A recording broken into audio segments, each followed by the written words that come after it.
Please excuse any technical difficulties. Peg's mom wandered into the nudie bar.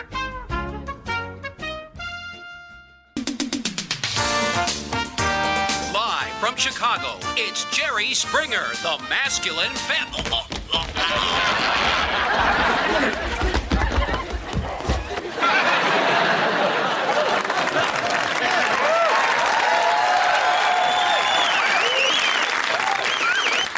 Tonight's broadcast of The Masculine Feminist has been commandeered by the secret society No Ma'am, National Organization of Men Against Amazonian Masterhood. Let's rock. Thanks, Dad. Can I get a whoopin'?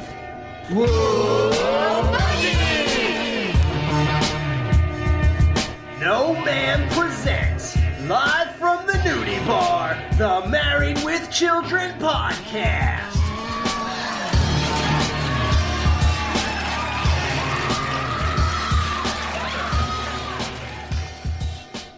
Welcome back to the nudie bar, the transcontinental nudie bar. You're listening to Matt here.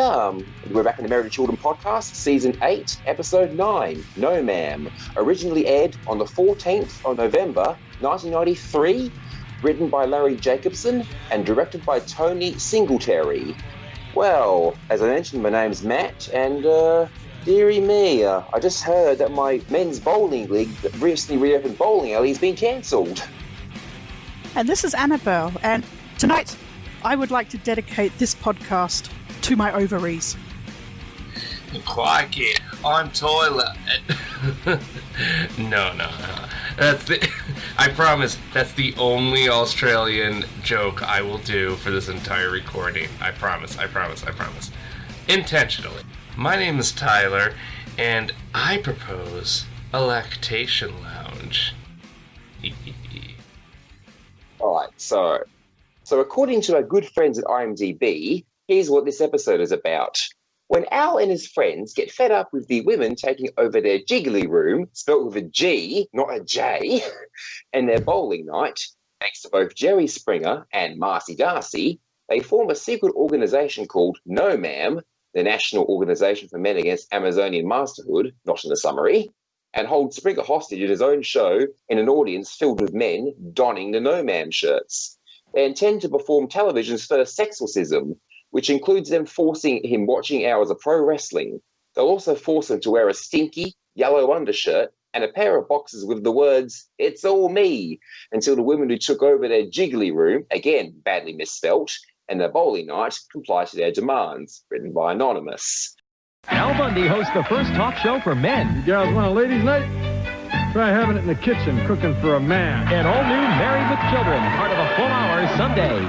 So, we go to the Bundy's living room, where Kelly and Bud are watching TV, watching Christian Slater, who was born 18th of August 1969, and gained wider recognition for his breakthrough role as Jason J.D. Dean in the satire Heathers in 1988. Then cast in 1991 in the big budget production of Robin Hood, Prince of Thieves, which is a mega hit in 1991, and he became a massive A-list star in the 1990s. And 1993, when this episode aired, he tried to expand the film genre, playing opposite Marisa Tomei in Untamed Heart and playing Clarence Worley in True Romance, written by Quentin Tarantino, which received many rave reviews. So he was very much a big name around here, big enough to interrupt the then president's press conference. Move over, kids. It's time for our favorite talk show. But, Mom, we were watching the president's press conference. That jogging's been doing him some good.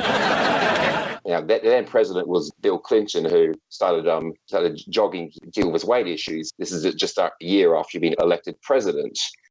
I thought that was a wink to Kelly when she said that, because I thought it was like, oh, they still talk. I thought she looked up and saw Christian Slater. It's like, oh, that's not the president, but just is like, that jogging's doing him some good. And I was like, oh wait, is Christian Slater really showing his butt in this show? Like, because we don't see the TV, that's Peggy turns the channel to watch the Springer Show. Not the Springer Show that we all know and love in our world. Love. Oh, a better one. Better one, indeed. So going away from the McDonald's-obsessed president, he sits down, gets the remote, flips the channel to... Live from Chicago, it's Jerry Springer, the masculine feminist. Good evening, women. I'm Jerry Springer, and I am proud to be living in your world. I'm sure most of you know who Jerry Springer is, but for those who don't, Jerry Springer is a television producer, former lawyer, politician, Democratic mayor of Cincinnati, news presenter, actor, producer, and musician. He hosted the Jerry Springer Show, a tabloid talk show, between September the 30th, 1991 and the 26th of July, 2018. And he debuted a podcast of his own in 2015. He currently hosts a courtroom show called Judge Jerry, trying to catch on Judge Judy. Now, so Anna, Chris, did you ever watch the Jerry Springer Show back in the day? Sorry, Tyler even. It's been a long day. Oh, it's fine. I love Chris. I'm totally okay with being mistaken for Chris. I watched a bit of it, and it wasn't really it wasn't appointment viewing for me, but yeah, I have seen it, and I'm very familiar with it, of course, because it's endlessly parodied on television in shows like this. But yeah, and Jerry Springer, I believe, was born in England, Matt. What? Whereabouts in England? I'm not sure, but he was on an episode of QI, and because he was born in England, and he did a Who Do You Think You Are, a British one. So I thought that might interest you. Wow. Yeah, so I just looked it up now. He's Flygate, which was then in Middlesex in 1944, but is now part of Greater London. I mean, I think I knew years ago, but it's slipped out of my mind. On a relation note, a lot of people who meet me for the first time think I was born in England myself. Well, I thought you were, yeah. Okay, well, Matt, with your accent, I could probably believe people would say England, but Jerry Springer? He must have been born in England and then shipped over as a little baby and then went back and started calling himself a Brit, because I watched hours and hours and hours and hours of the Jerry Springer Show. It was a great detour because my mom hated it, but she would watch the Maury Show. You guys familiar with that? Yes. I'll watch that. TV's Maury. Really advertised as the more serious Springer Show.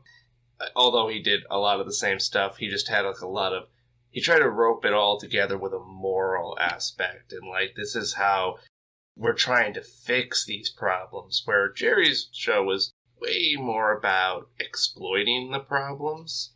But I watched a ton of Jerry Springer. It was on so early in the morning, I could just watch it before school. Yeah, I never guessed he was English. Well, he was born during the war, so I think he did get out quite young. Yeah, he immigrated to the States with his folks. No, he's a GI bastard. Okay. No, his parents are Jewish.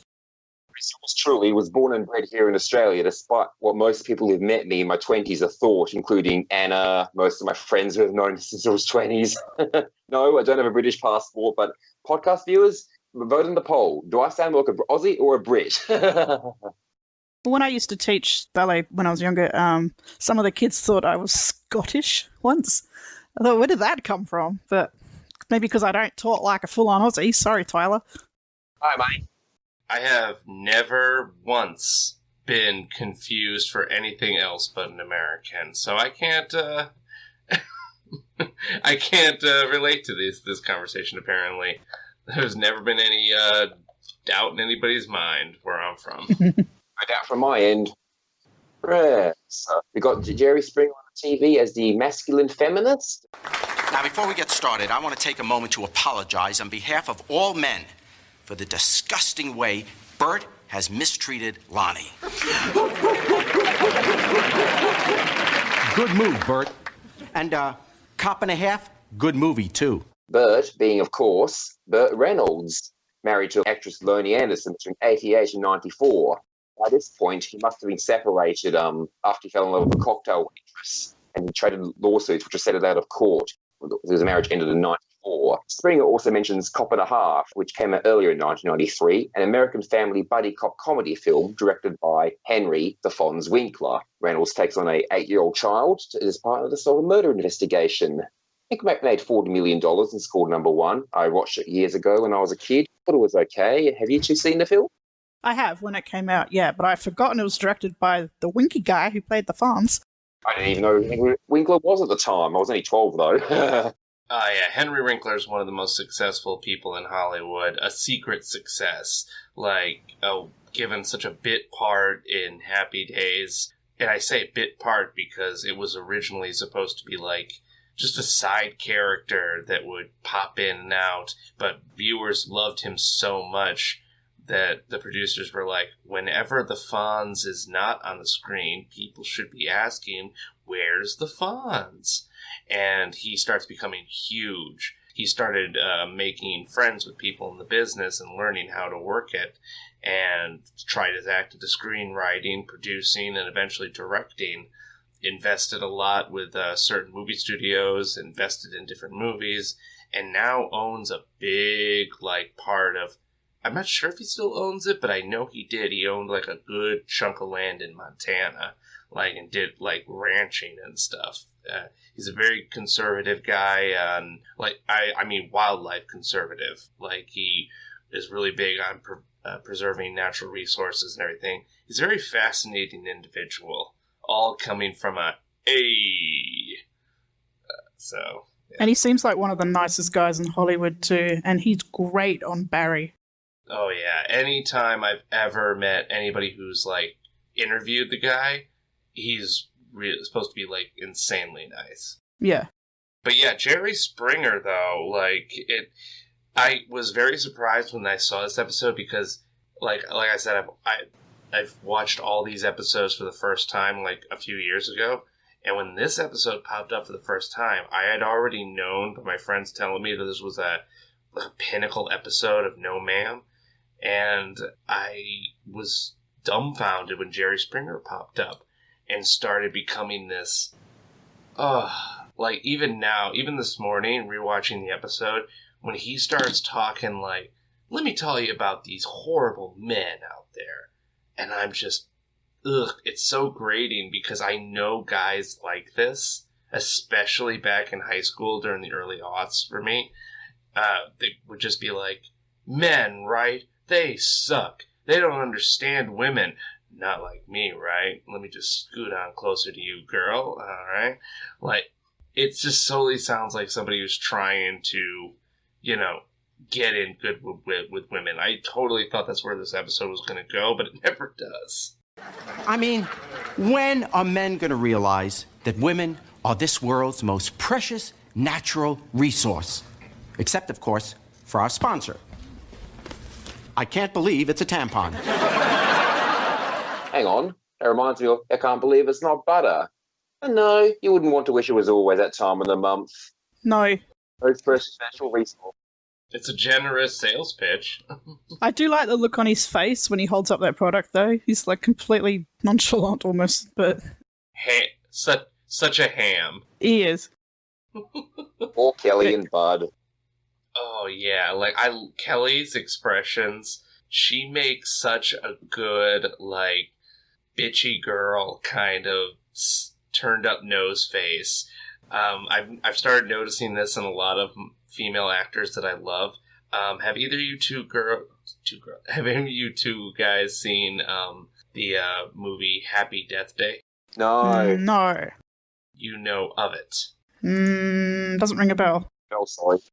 Okay, well, at some point, you guys need to Google search Happy Death Day and just type actress afterwards. She, who plays in that movie, has such a good, turned up face. If she's seeing, a boy she likes with a girl that she hates, in the background, you can just see her slurping on a Slurpee, given, looks like there's lemon juice in her Slurpee. She's just making this, face. I don't know, I find it adorable, and Kelly can pull it off so well, ugh, kind of face. I'll definitely have to look that film up, Tyler, and watch it sometime. Oh yeah, I just watched them recently, and my reviews are going to be popping out. Like the first one and the sequel are just such gems. They're a lot of fun. Mega Brill. Well, Jerry's not just a talker, he's a doer. Last week he found out there was no bowling alley in this part of town with a ladies only night, so Jerry did something about it. We had a bloat-in. 100 of us waited till we were really grumpy. Then we stormed the bowling alley and chained ourselves to the ball returns. Which, in hindsight, turned out to be an error. At least those little blower things were kind of enjoyable. Jim's Bowlerama, as we know, was featured in Season 4, Episode 19, Peggy Turns 300, where, of course, Peggy deprived Al of his glory in the bowling alley. So this is the second time poor Al, who walks in the house, throws his bowling shoes across the living room, throws his bowling ball bag, and is dirty and angry. Oh, and I think we know why, don't we? Hi, honey, I'm home!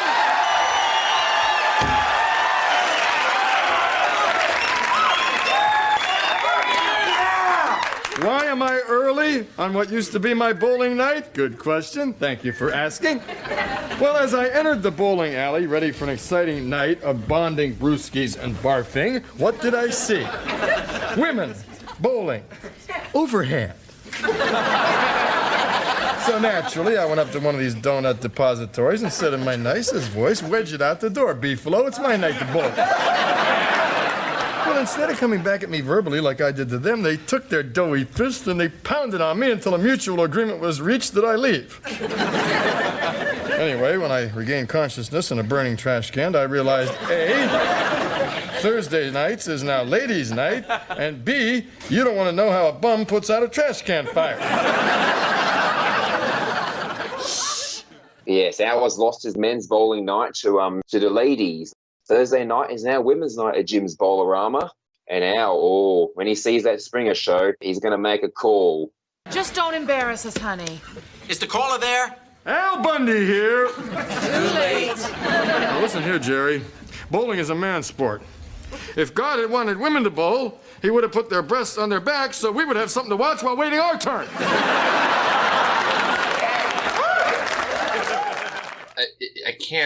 I can't even wrap my eyes around this. I can't wrap my mind around this concept of a guy like the size of Ed O'Neill walking into an establishment on, quote, ladies' night, end quote, and going up to a group of them and just saying, get out. Like, it's supposed to be an inclusive night. It's not women only and men are not allowed. It's, no, like, women get in for free or something like that, and it's supposed to be a lot of fun.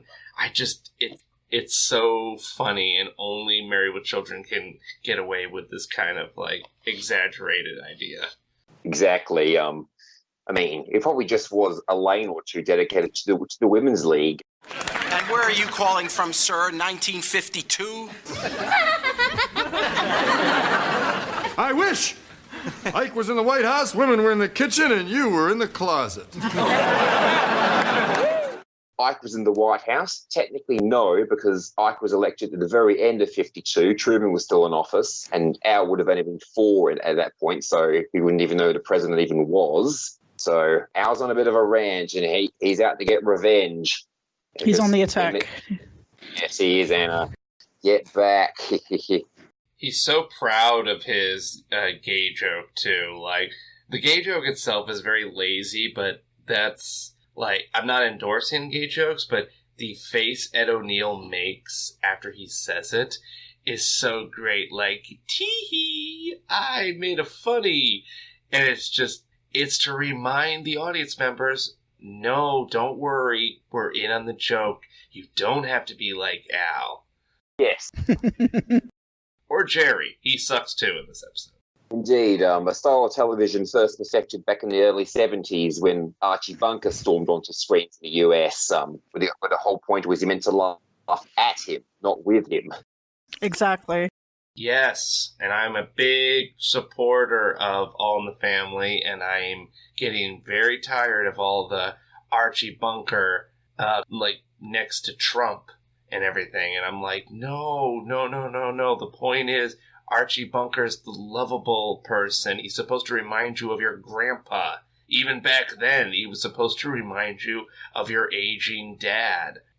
Yes, it is a terrifying idea of your aging dad / grandpa becoming the president. But it happened somehow. That's the only kind of comparison I want to throw out there. I love the character, Archie Bunker, and I'm getting tired of the disparagement of his... disparagement? Disparagement. One of those words. I'm getting tired of people getting down on him. I was going to say, that's a British show too, essentially. I said intentional. No. If you get a chance, Tyler, watch the original show, Till Death Us Do Part, which was the basis of all. I have. Oh, so you have seen Alf Garner. Now, he is basically just pure vile and not likable at all. Oh, that was so great. Like, as a history nerd, that's why I watch old television and older movies, is because I was raised by grandparents, so I was always felt like I was out of time, and I find a window into a time long gone, especially, into another culture's world like England. I'm like, when I saw the first episode of Till Death, I was like, oh, this was not made for Americans. Perfect. And it's totally not made for people in almost this century. Like, I think the opening, and to anybody who's listening who's interested in checking this out, the opening scene of Till Death, like the very first of it, I had to figure out what they were doing. The guy is listening to a radio station, and he tells everybody to be quiet, and the radio station says, and at the beep, the time will be bling bling, and he starts setting his watch, and the argument begins about what's the proper way to tell time. And I'm like, was this an argument that people had? That's amazing. Well, that's 1960s England for you. Just didn't know if you guys were coming or going, I guess, back then. Too much. I mean, that was only a quarter where I was born, so amazing how quickly things change. Yeah. Hey, you and your thundering herds may think you won this bowling thing, mister, but let me tell you something. Thursday nights have always been men's bowling nights. And mark my words, next Thursday, men will be bowling! We had war at this point on the masculine feminists. Oh, absolutely. No, they kicked his butt. And later, not Jefferson, one of the No Ma'am guys will say, those women, they're too strong. Yeah, and they're too weak. Exactly. Yes. I mean, I should have taken a cue out of my book, because speaking of men's nights and women's nights, I think back to around this time 3 years ago, I actually got invited to one of my friends' hens parties or bachelorette parties for Americans. So, which is pretty much, that isn't normally the case. But this friend was all, bugger it, Matt's my friend, he's coming with me. It was a very feminine night too. So wait, you were at I'm going to call it a hen party? You were there? Yes, I was. Was it my friend? Were you stripping, Matt? Beauty bar, I wasn't stripping. There was a stripper. My friend was very apologetic to me about that. But yes, it was a night of pole dancing. I was forced to wear a tutu by another friend of mine. I'll send you to a photo. Yes, please. I knew it. I knew it. That's gonna happen. Even if I delivered a pizza once to a bachelorette party, and I'm not kidding you guys. Like, they were making jokes, but they were like, "Woo, pizza man! Like, you got something more than just pizza you're delivering," that kind of stuff. And they were jokes, but I was like, "Oh man, if I started fake strip dancing now, these ladies would probably get in on it." They were like 40 years older than me, so I was just like, "I'm gonna you guys let you ladies enjoy your pizzas. I'm moseying on out of here." You could have made a very healthy tip. Could have. Oh, yes. They looked hungry, definitely. And not just for pizza. But Annabelle, I wanted to ask you specifically about this episode. I was really noticing, it's not that it's just like, with the symbol of like no ma'am and the anti-women sign there. The women in this episode are really like, it's like flipped toxic masculinity or something like that. Like, all the women are portraying the way the show would normally portray men. And you would think that the men, on the flip side, the way comedies usually do it, would have them being stereotypically feminine. But they're not. It's almost a war between who can be more toxically male or toxically masculine. I just wondered, as a woman, what you thought about that. Maybe you saw something I didn't. I think that's fair to say. I mean, you can go very deep into studying this one in particular, but it's sort of all over the place. Yeah, it is, and like it's a very male episode, but it's also like Married with Children being more macho, and the women, aside from Marcy, don't get a lot to do in this episode. So we're sort of hearing all of the men's side up until the point where Marcy comes in. You know, Al says, "Mark my words, next Thursday night, men will be bowling." They're still bowling, but of course he's in his shed, and we're left to conclude that the women have superiority again. So yeah, I think you're right. I'm not sure how succinctly I can put it, but I think the way I ended my thought process last night when I was watching it, because I was really thinking hard about that kind of stuff, and maybe you can help me with that. Like, my ending thought process was, okay, Married with Children is tricking the audience because you're constantly assuming there's an agenda with an episode titled No Ma'am, and the show makers are like, you're trying to figure out what that agenda might be, when really you kind of forget it's Married with Children. There is no agenda. Yeah, because I'm sort of looking at this episode in hindsight, so obviously we know who No Ma'am are, or is. Watching this episode for the first time, I thought, okay, it's leading to something, and I wasn't entirely sure what it was going to be. I didn't know they were going to tie up Jerry Springer, but I was still waiting for more to happen, and it just became, you know, Al versus Marcy, and it just, not a whole lot goes on, really. It's just, yeah, it's about, Al sort of becoming more macho in a more cartoonish way, and it's sort of, I can't really say what else I was expecting when I first saw it, because I can't remember. I can say that I'm not a huge fan of No Ma'am in general. I mean, this episode is okay, and I'll save my review till the end, but yeah, as a concept, I guess it's because I'm a woman, you know. People are like, oh yeah, No Ma'am rules, woo, and it's, you know, it's hugely identifiable. Everyone knows what it is. If they're a fan of this show or of Al, they know what No Ma'am is, usually.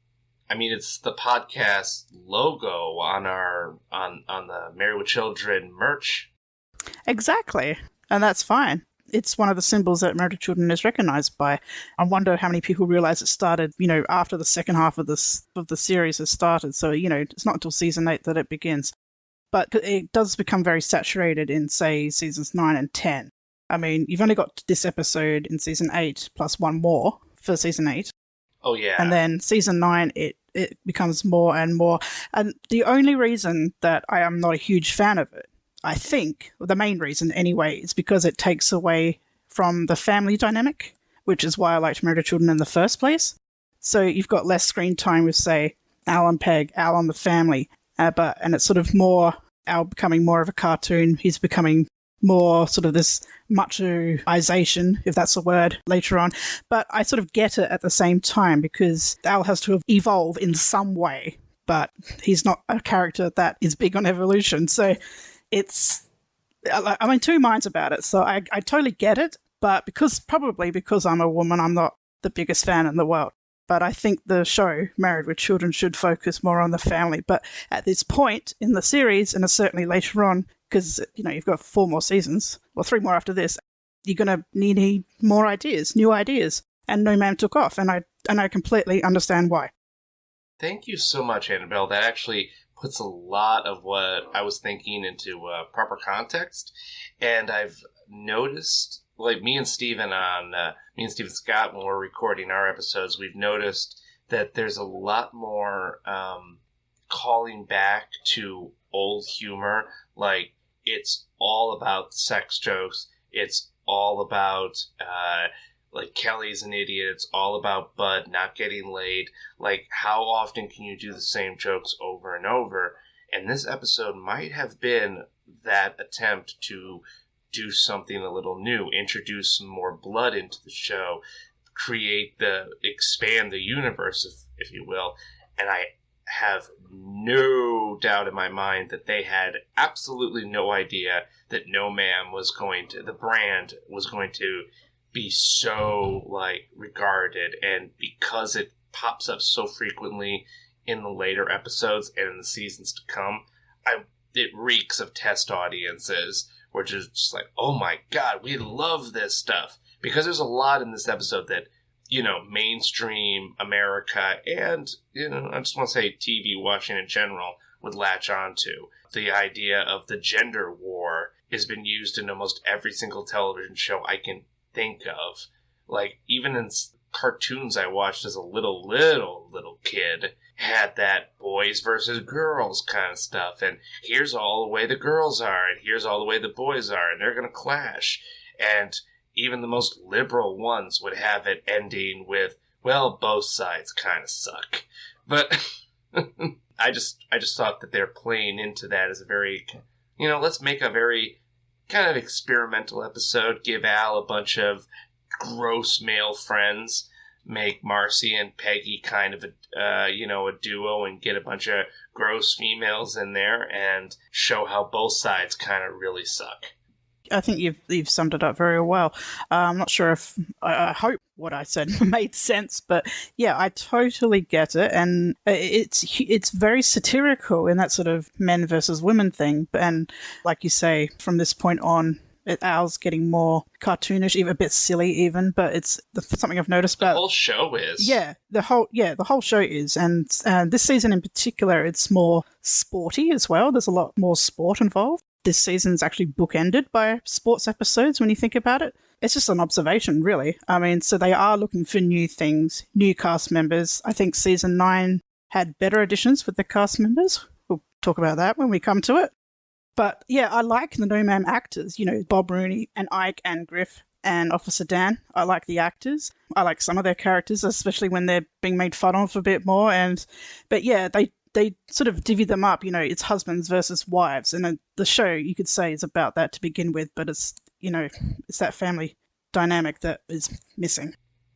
Yeah, and Matt, since, sorry me and Annabelle kind of derailed the whole, discussion here, but, Matt, would you, like to talk about Al's group of dudes? Because I was immensely impressed at how much good chemistry there was between all these guys here. Because Married with Children, they don't do that too often. It's usually 2, maybe 3, sometimes 4 people, and very rarely is it a bunch of newbies / people we've seen before, all in an enclosed space, bouncing off of each other. And I think they did that very well. What were you thinking, Matt? Well, this being the first No Ma'am episode, I think the whole No Ma'am group got off right off the bat almost straight away. I mean, obviously not all of them are there. For example, Ike, you don't see him until season 9, but you see Bob Rooney. Officer Dan hasn't joined them quite yet. But that first No Ma'am meeting in Al's garage, where they're relegated to the bowling league, like there's no other bowling alleys in suburban Chicago, please.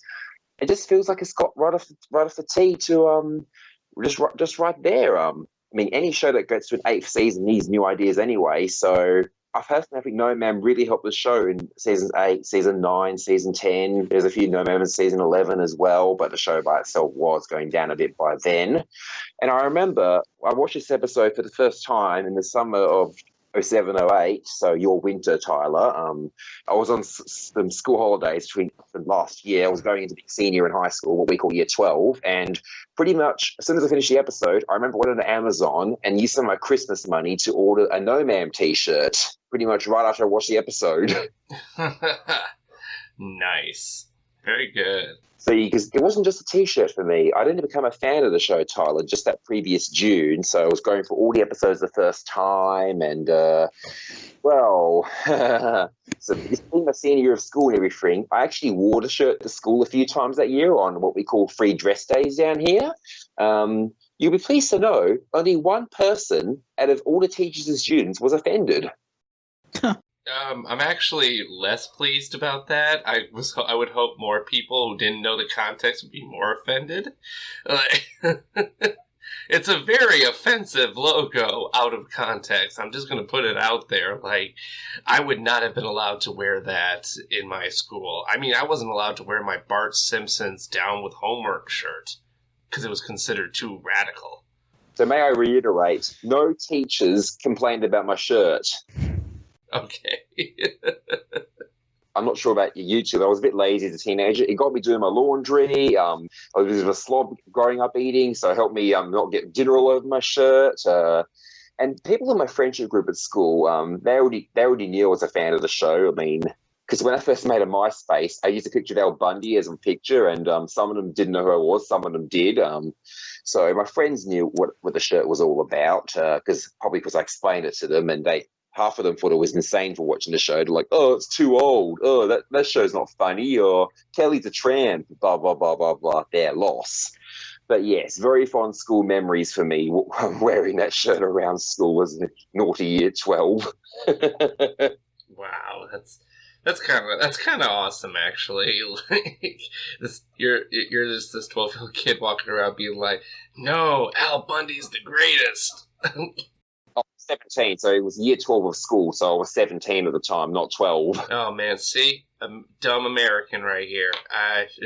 Should have said 12th grade. 12th grade, senior year of high school.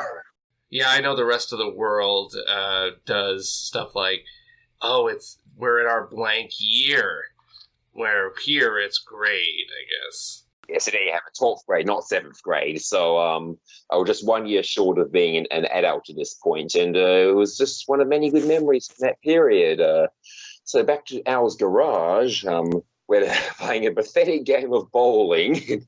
I had those bowling pins and bowling ball, those colored pins. I had that. They're it's lawn bowling, right? I think so. Yeah, because a couple of my friends had them too, yeah. You'd think there'd be other bowling alleys in suburban Chicago that no man could use, but don't tell me Jerry Springer deployed angry women to all of them, because from where I live here in Perth and Western Australia, there are 2 bowling alleys within 10 minutes drive of me, so there's got to be more around for Al and company. But, well, let's face it, it's Al Bundy. I think he'd be too lazy to find another bowling alley.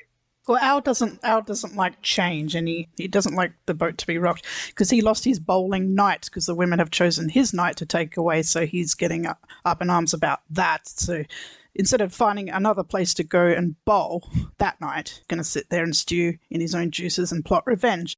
It's not a terribly amount of a plot hole, and this show makes you suspend your disbelief, but this is actually one thing that kind of actually fits with real life. So I am not on a bowling league, but I did.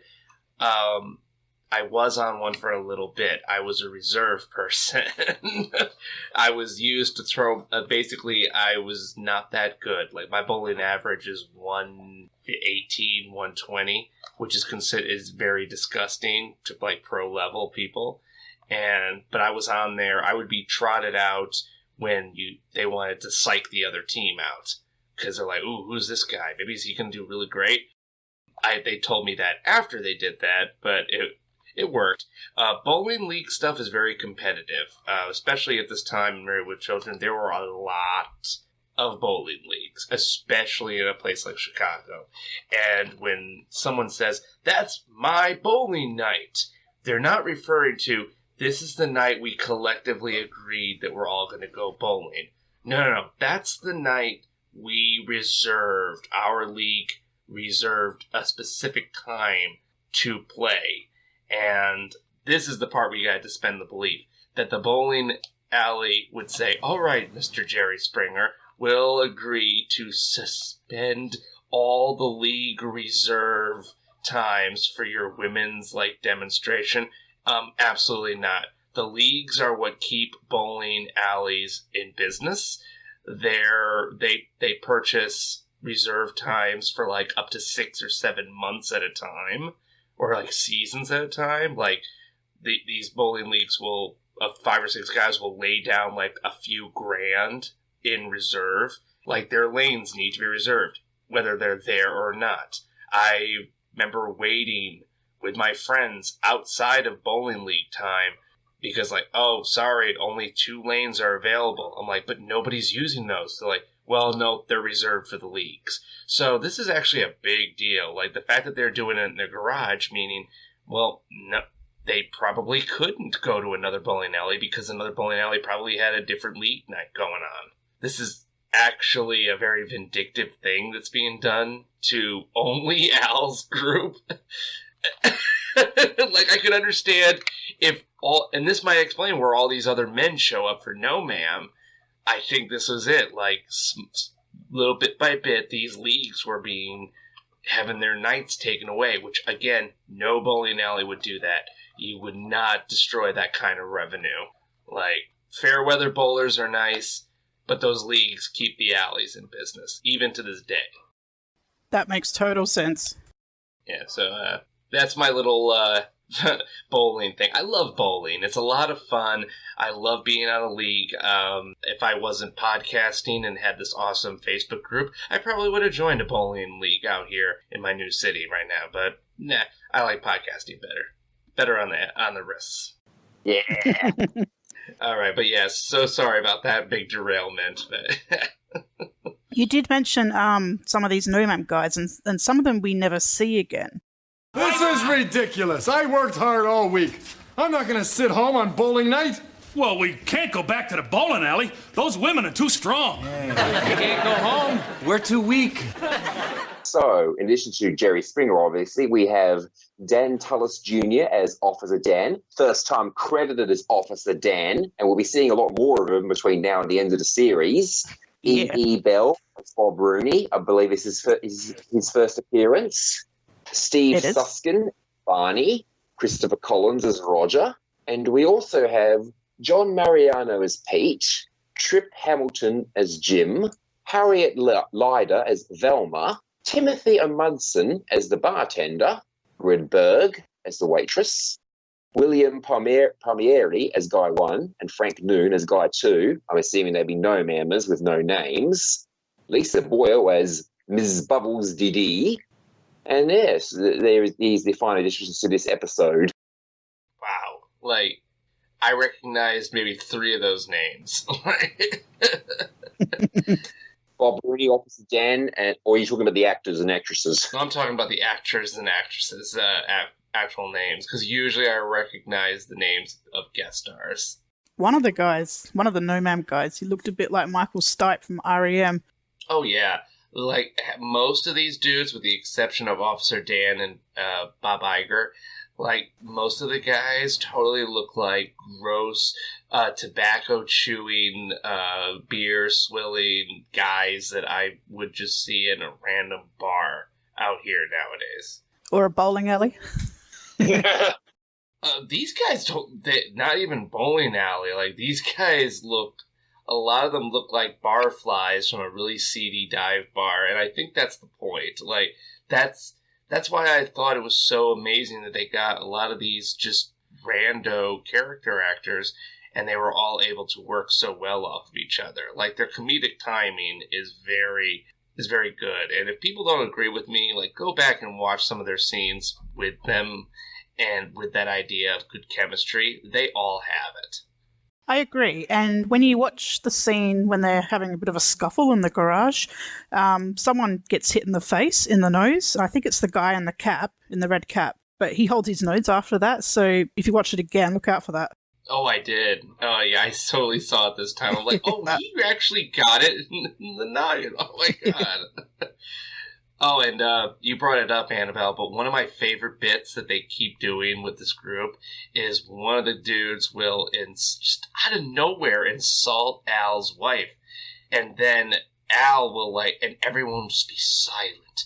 And then Al will just turn and go, well, how about the blah, blah, blah, blah, blah with your wife? And literally, as he puts a period on the end of that sentence of insulting the man's wife in retort, they okay, it's like they heard a ding for a fight thing that we didn't hear, and they all just jump on each other. That's what I mean. It's so well choreographed. I think they were all. I don't think there was direction for these guys. I think it was all right, and you're at some point you insult Al's wife, and Al, when that happens, you insult back, and then you guys fight. Because I think they just chose that time, and they're like, oh, here we go, because everyone, pauses and goes into, a staged, ready to pounce.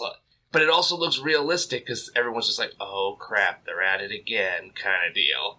They remind me of male groupings that I've been a part of, when I'm with my close friends in a private place, like a garage, or a house or something like that, where it can just drop on a hat like that. Bunch of guys just go all of a sudden a fight breaks out. And then it ends hey, we're cool. Yeah. Good. And then they're mates again, yeah. Yeah. I can relate to that a bit, yes. So we're bowling off. There's one more avenue. To the last great bastion for the American red-blooded male, where there is no such thing as ladies' night. And the Nudie Bar! At the Nudie Bar! The Nudie Bar, which is better than bowling. Where $1's enough to see their stuff. Where the breasts may be fake, but man, do they shake. Where you swear like a sailor and wish you could nail her. Where the cops are at the door and there's a Kennedy on the floor.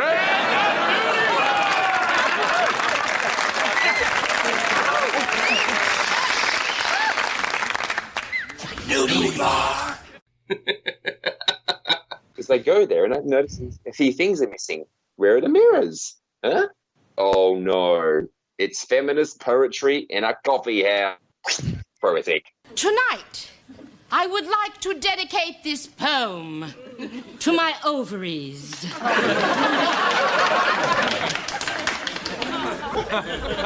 I don't think we're in Kansas anymore. Was this a thing of the vagina? Was this a ripoff of the vagina monologues? Ooh, I don't know if it's too early for that or not. Let me just check the date. Either someone stealing something from somebody, because that looked exactly like the vagina monologues to me, or at least what people would caricature what the vagina monologues was. 1994. So this is before.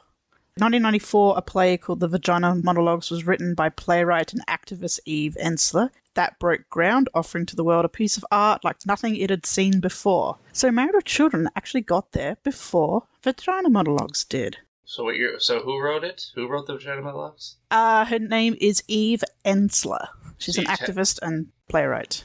So what you're telling me is that Eve Ensler one night was getting really drunk and needed some good ideas for her new play, and then turned on Married with Children, and No Man was playing. And when that my eggs, my kingdom for my eggs, or something like that starts playing. I know, it's God bless that actress for pulling that off. That was so great. But when she does that, the playwright just goes, "Vagina monologues will be a hit," and then promptly passes out. And then forgot where she got the idea. So, yeah, she owes Married with Children for that.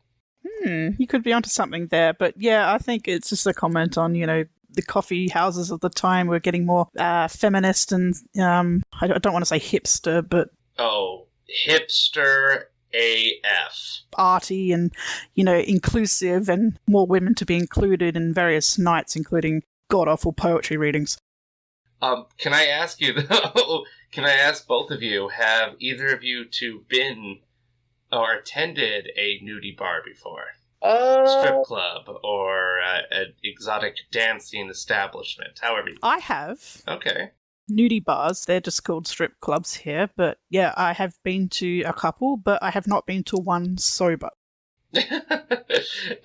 Wow, that most of the ones I've been to, and I've been to a lot, but there are a few in my area. The ones that serve booze are called gentlemen's clubs. Those strip clubs do not serve booze. What about you, Matt? I can't say I've been to any strip clubs, nudie bars myself. The main strippers I've seen is Bucks and Bachelor Party or Hen and Bachelorette Party over the years I've been to. So I can't say I've ever been to a nudie bar or strip club myself. Yeah. So yeah, those are completely different type of beasts right there. I mean, not the strippers. Then I'm not calling them beasts, but that's a completely different type of thing where they go to a private party. So, but I gotta ask though. So Annabelle, you've been there. Matt, you can imagine it because you've been around dancers before. If you were to go there, Matt, and Annabelle, let's say you were going and I was going too, would either of you guys consider bringing a raw egg for some reason? Let me think about that. Considering I actually like eating food and not wasting it, no. But no, you're not going to eat it, Matt. It's a raw egg. It's not even a hard-boiled egg that someone grossly, theoretically, could bring as a snack. Like, what are you going to do with a raw egg? I don't even like to carry a bag around, so I'm not going to carry a bloody egg. Oh, it's just, when that egg hit her, I laughed, of course, but then I thought, wait a second, they thought they were going to a nudie bar. What are they bringing an egg for? And then my mind's like, oh, well, okay, you know what? That is a gross old man snack, I guess. But then I'm like, wait, no, it broke open. That was a raw egg. And Al's the one who threw it. You can see his hand in the bottom of the screen. But yeah, I don't know where he got the egg from. Oh, it was? I thought it was Jefferson who threw it. If you watch it again, it looks like his hand to me from where the angle and everything just looks like his hand because he's got big hands. Okay, Annabelle, that's it. If we ever get to do the Married with Children panel and Ed O'Neill's on, that's my question. Did you throw the egg? I'm just gonna stand up and shout it. Did you throw the egg, Ed? Did you throw it? And if you did, why did you have it? And he'll be like, what the fuck are you talking about? It's a question, Mr. O'Neill. It's a question. Please answer it. I have a serious question for Mr. O'Neill, yes. Do you have an egg on you right now? And if so, you may throw it at me. But yeah, I wrote down in my notes, like, raw egg, must ask Matt and Annabelle. So, yeah, and cross that note out. So glad you asked that, Tyler. And as Jefferson said, they're definitely not in Kansas anymore, to quote The Wizard of Oz.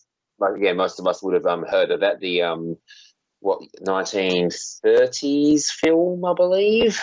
Yeah, 39. 1939. I knew it was thank you, Anna. Yes, 1939. Yes. No, ma'am's Saturday nights are gone because Thursday was bowling, Saturday night was nudie bar. I mean, doesn't the Constitution guarantee us the right to life, nudity, and the pursuit of happiness? Are you sure that's nudity? It's life. Life? Nudity? Yes! This is the last straw. I say it's time we stood up to the onslaught of this womanity. Yeah. They've taken everything away from us. I say it's time that we take something away from them. Which leads to, the next episode of The Masculine Feminist. Tonight's broadcast of The Masculine Feminist has been commandeered by the secret society No Ma'am, National Organization of Men Against Amazonian Masterhood.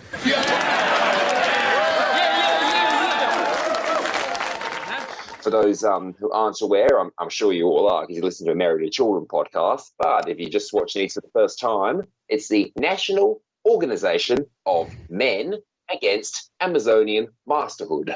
Oh.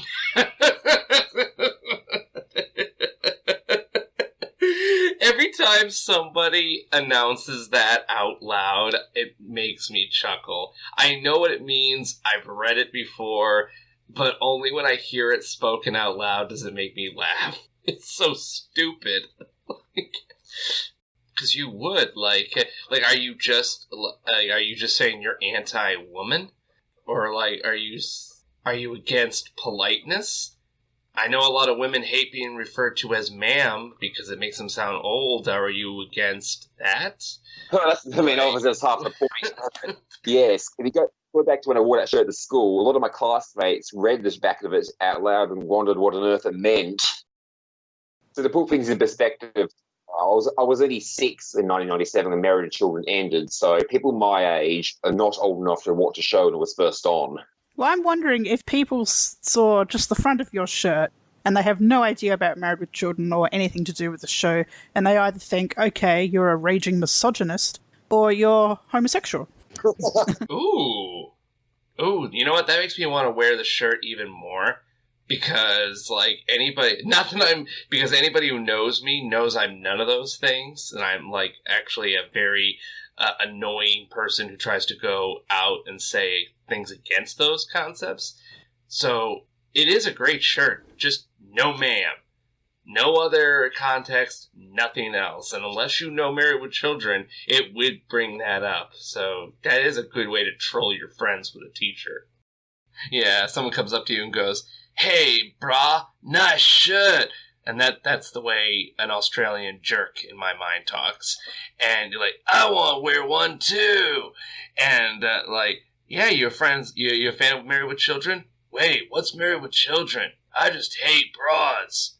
You just like, oh, never mind. Bye-bye.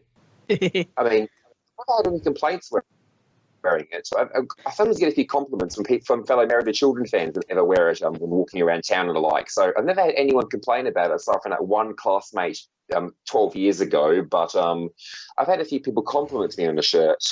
Yes. Because they're fellow fans. I would reveal my true identity, but for political reasons I cannot. But do not take me lightly. I once scored 4 touchdowns in a single game for Polk. Hey, Daddy once scored 4 touchdowns too. That is Daddy, you mud flap. And we see Al and No Ma'am as masked bandits. Jerry Springer is tied up with a sign that says ovulates, his mouth gagged. That still frame is one of my favourite shots of the whole series. Boy, if Marcy finds out about this, she'll be down there in a second. Gee, I wonder if she's watching. Well, I guess so.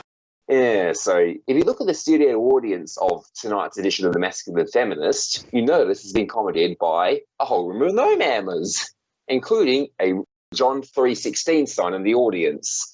That's a reference to Roland Frederick Stewart, born on the 23rd of February, 1944, known as Rock and Roll and Rainbow Man, a man who was a fixture in American sports culture, best known for wearing that rainbow-coloured Afro-style wig, and later holding up the John 3:16 sign at stadium events all around America and the world back in the 70s and 80s.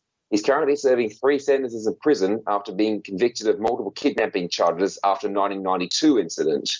He was previously mentioned in Proud to Be Your Bud, episode 3 of this season, John 3:16.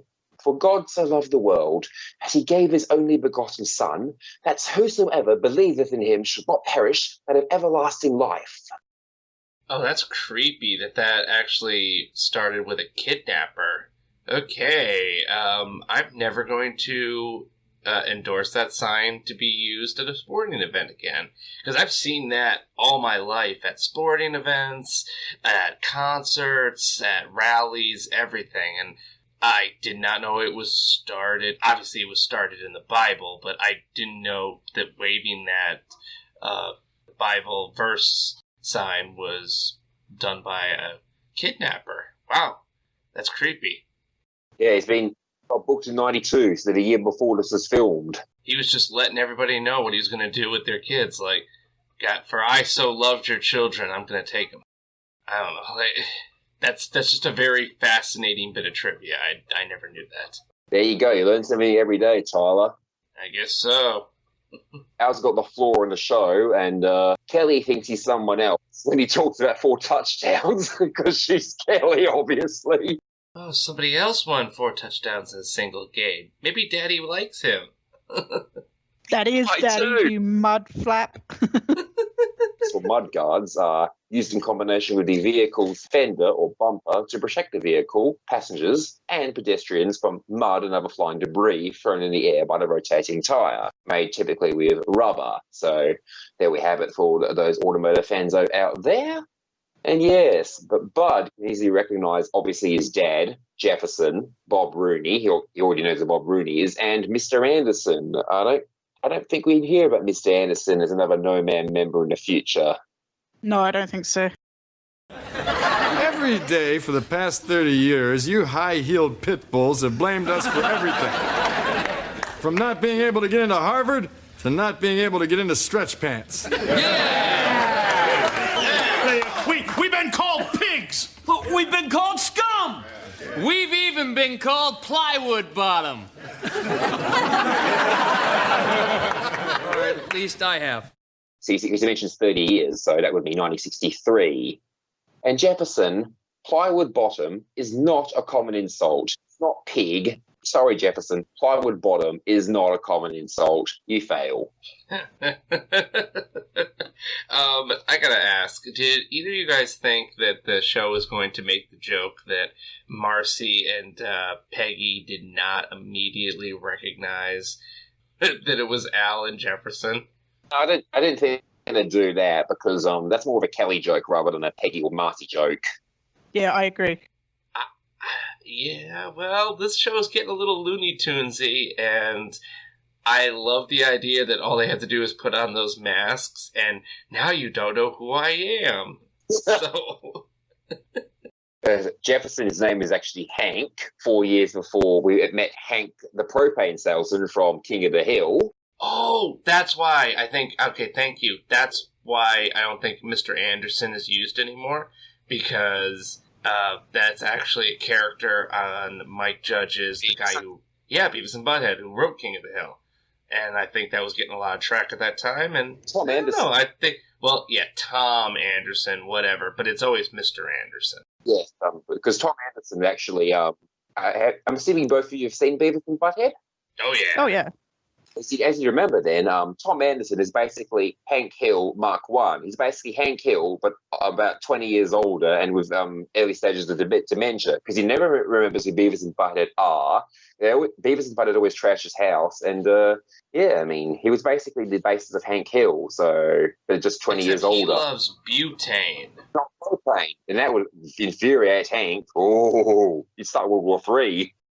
And that actually is there's a scene in second season of King of the Hill where someone's like, how about we use butane? And he goes, Bobby, don't.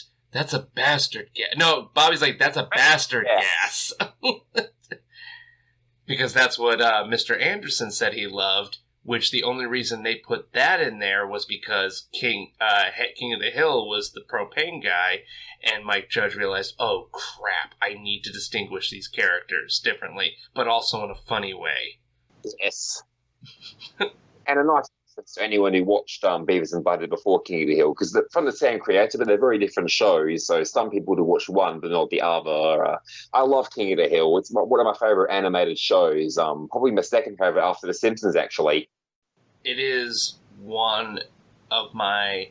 Yes, after The Simpsons, I would have to say King of the Hill is definitely one of my favorites, and I even probably put it tied with The Simpsons as one of the best written shows of all time. I want to say more so because the more Simpsons keeps writing, the more they're going to have a chance to dilute their scale, because I've rewatched King of the Hill maybe 8 times. I'm talking like season 1 all the way to the end, and it's just so beautifully, every line is just beautifully scripted and written and lands perfectly. Like, I can't endorse that show enough. And I was allowed to watch King of the Hill. I was not allowed to watch Beavis and Butthead. I had to watch that at a friend's house after school. Oh, did you, Todd? Oh, my mom would not allow that filth in the house, as she would call it. Like, these are stupid characters, and I wasn't smart enough to articulate, I know, Mom, that's the point. It's like, but when it was the Cornholio thing that banned it, because me and my brother would just put our shirts up over our head and do the cornholio thing for hours and hours and hours, and she was just like, okay, that's enough. Never gonna see that show in this house again. I'm Cornholio. I'm on a podcast. I'm reminding children. Me, Teepee. Teepee from your bunghole. Teepee. Bunghole. No more TP. Bunghole fire, yes. I could do it all day. Well, we're sick and tired of this.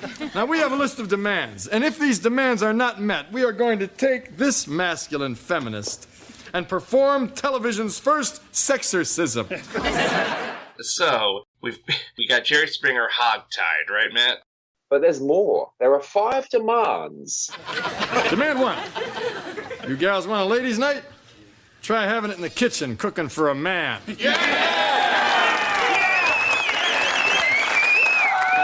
Demand 2.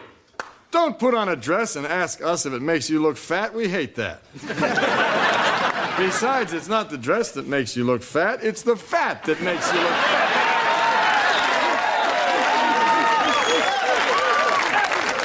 Demand 3. Don't ask us to talk or cuddle after sex, or before sex, or during sex. You're lucky we take our pants off. You take your pants off? How do you get them over your shoes? Demand 4. Don't ask us to say I love you over the phone. It's hard enough to say it to someone we're paying $1 a minute to talk to. Demand 5. Stop talking about Fabio. Yeah, with his long flowing blonde hair and 48-inch chest, we're the ones who should be talking about him. Anyway, those are our 5 demands. We had 5 more written down, but somebody couldn't blow his nose without a hanky. You cooked me a full dinner with roast Yorkshire puddings, a full roast of all the trimmings, and sticky toffee pudding afterwards, lady.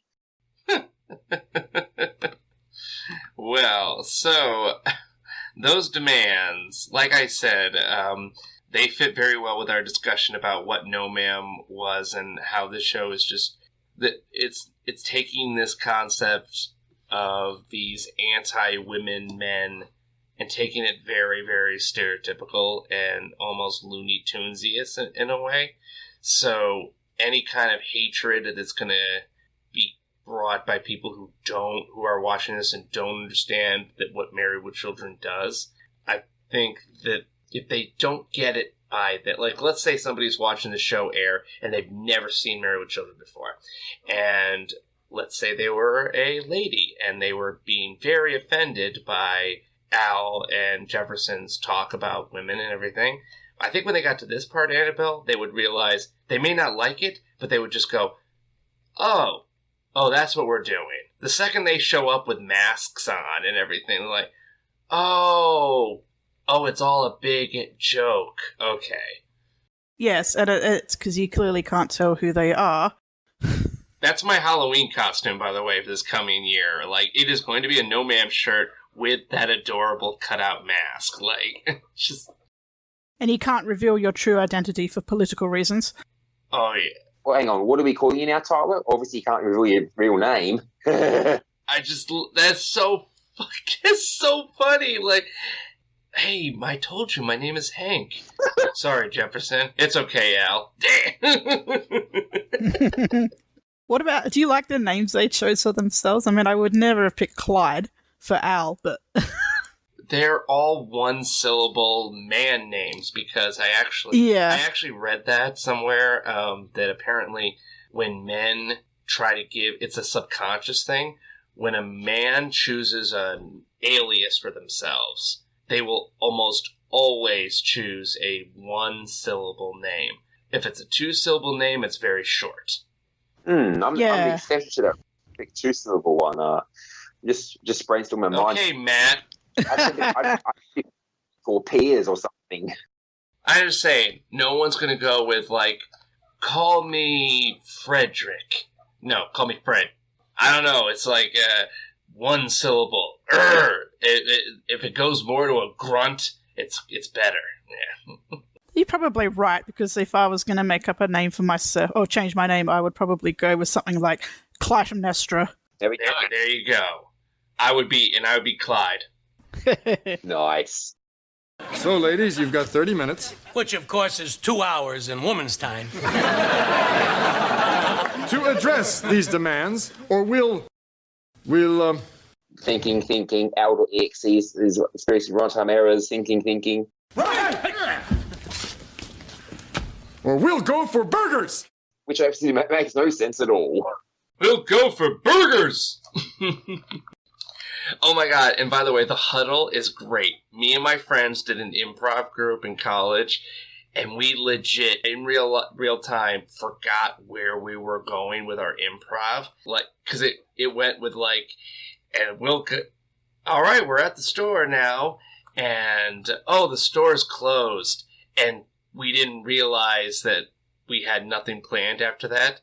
And then we just all stood there in silence in front of the class. And the teacher who prompted us was like, and where are we going from here, guys? And we all looked at each other, and I just shouted, huddle! And we all huddled like that way. And the teacher said it actually saved the performance comedy-wise, because the audience, like, cracked up big time. I've got an improv class next week. Like, I go to an acting class every so often, and we did improv last week, so we'll probably do it this coming week as well. So if I'm in that position, if I need an idea, I'm just going to be like, we'll go for burgers. Oh, no, you can't do that, though. It's improv. Yeah, that's why I haven't done it yet. I've got to go with the flow. It's improv. I haven't done it. I'm waiting for the perfect time. Yeah. Oh, man. Someone record. You should have that recorded and make it a Patreon exclusive. Yes. I would pay top dollar for that. I would too.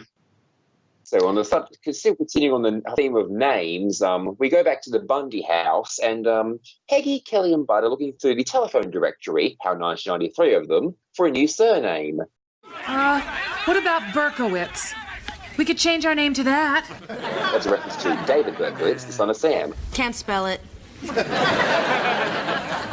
Let's see, what about Borden? Can't spell that either. That's a reference to Lizzie Borden, who lived between 1860 and 1927, American woman, main suspect in the August 4th, 1892 axe murders of her dad and stepmom in Fall River, Massachusetts. What can you spell? Cat. So let's go to the case. The writers I seem love to have that they're both serial killers. I know, because the name Bundy isn't good enough. Yes. This is actually a very well multi-layered joke. I completely didn't even think about that it's like, oh yeah, they are all serial killers, and their original name is Bundy, so we gotta be named a serial killer name. So, Dahmer, Borden, Berkowitz, how we're running out, like... Yes, very well done there, but they obviously go with, oh, hang on, what can Kelly spell? Cat! Let's go to the K's! She still hasn't learned to spell it since season 5. Yes. Oh my god! That's a 1-2 punch, too, of a joke, because you just think it's her going, cat! Aw, that's adorable, because she's stupid and can spell cat. And then goes with K. Well, she is actually semi-correct in a different language, because the German spelling of cat is Katze, which has a K at the start of it, so... I don't know, maybe the Bundys, the wankers, have got some bit of German or Dutch in them. Probably do, or Scandinavian even, considering, Illinois, Wisconsin. Yes, well, as we all know, with the American language, we take the words that the Europeans don't know how to say correctly and show them how to say it correctly. Why would you say Katze when it's just cats? Oh... When will they learn? Yes. When will us Australians learn to spell things with Z's and not S's? Why do we put an extra letter like you in words? I don't get that either. Oh, I know. You can keep your color and... Wait, do you guys spell color with a U? Yes. I knew it! It's blasphemy. John 3:16 to that color thing right there. Yes. Quickly say though, Tyler, a lot of Australians my age will actually spell words the American way and say Z instead of Z in the alphabet. So American spelling is quite common down here, especially amongst people my age. See, I knew you guys were good. There you go. I got a question, though. Since America had all the best serial killers, I don't know why this is popping up in my head, but are there any Australian serial killers? Or is that just an American thing?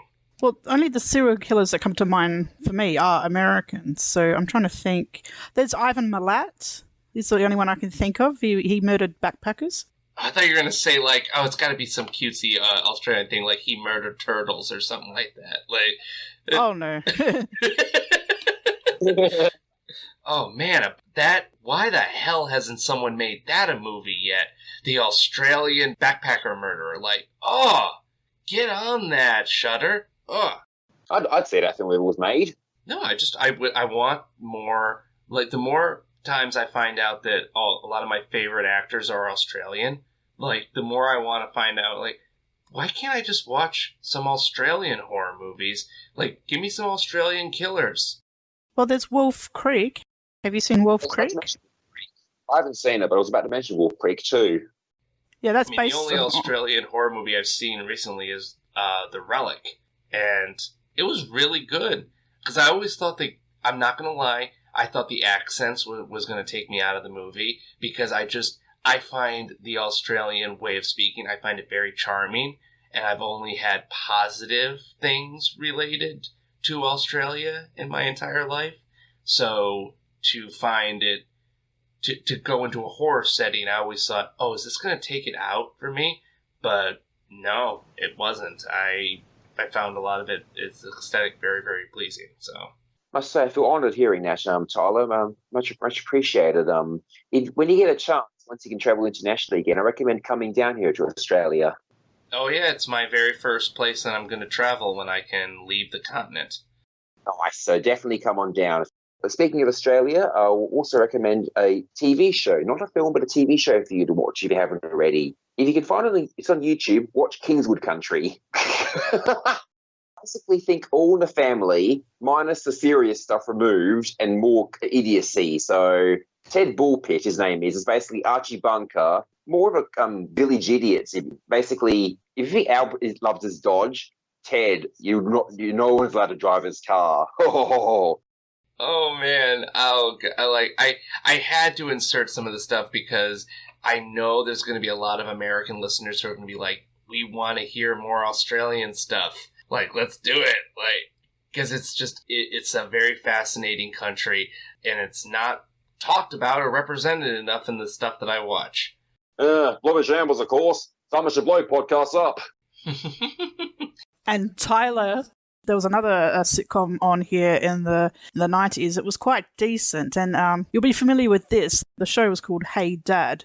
When the father of that show, the actor, he turned out to be, how should we put it?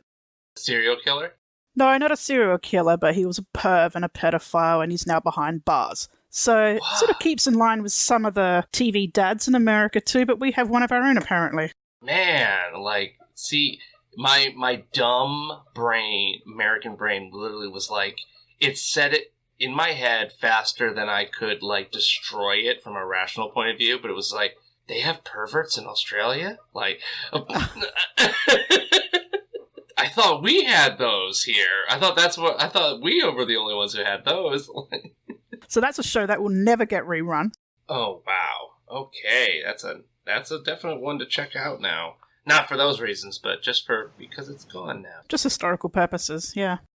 My last Australian thing that I want to mention, and I really want to know if you guys can, like, throw some news my way after that. The reason I love Australia so much was it was the first country I ever wrote a very, very, very long research paper on. So I did it. It was one of my very first college papers, and the thing that made me fall in love with it was the first line that I used to open my paper, that Australia is, to my knowledge, the only country that has ever lost a prime minister. And I use the term lost literally. Like, I don't remember, apparently, he's a prime minister from about, I believe, 1920 or something like that, 1920s. And he was strolling across his coastal side of his home, and went out for a walk and never came back. Are you talking about Harold Holt? Yes. He went swimming in '67, the very end of the year, and he was never found. So, I mean, I'm pretty sure he drowned, but some say he was abducted by aliens. Some say he was taken in by another nation. There's all these, like everything, there's always conspiracy theories. But, yeah. But that's insane. I looked it up, and I was like, what do you mean lost? Come on. I mean, maybe lost at the time, but they found him or had some answers. Nope. Like, I'm trying to imagine the sense of, we lost the president. That was like, okay, this country is insanely unique. How more unique can it get? And it just kept growing. We've got sort of a sense of humour, however healthy or sick, about these things, because just quickly looking on Wikipedia now, he was suspected of drowning, but it's never been proven, of course. But his death has entered Australian folklore and was commemorated by, amongst other things, the Harold Holt Memorial Swimming Centre. What? That is awesome.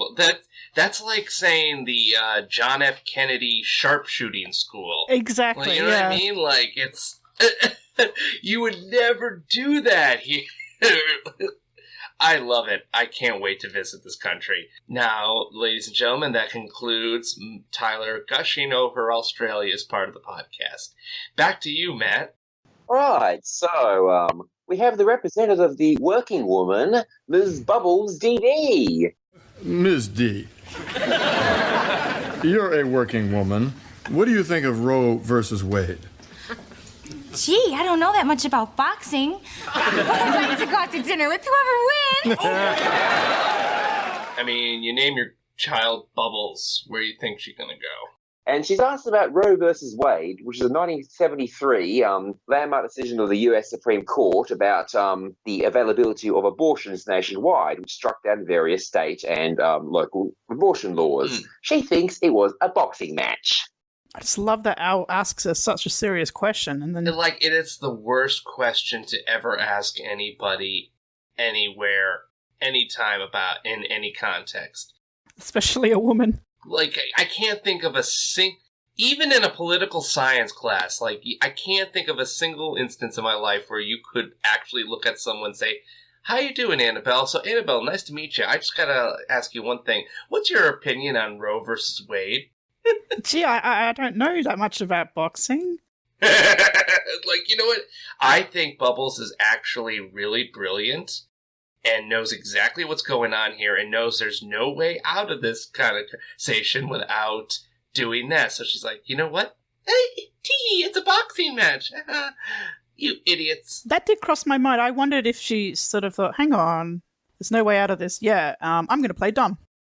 That's a smart move because, yeah, are you for it or are you against it? Either way, you're going to get hated by half the country. He probably said the same thing about Obergefell versus Hodges if the episode was filmed now, in 2015, which struck down marriage laws across the US. Great acting there from Lisa Boyle, who returned as Kelly's friend Fawn in a season 10 episode. Would you jump up and down?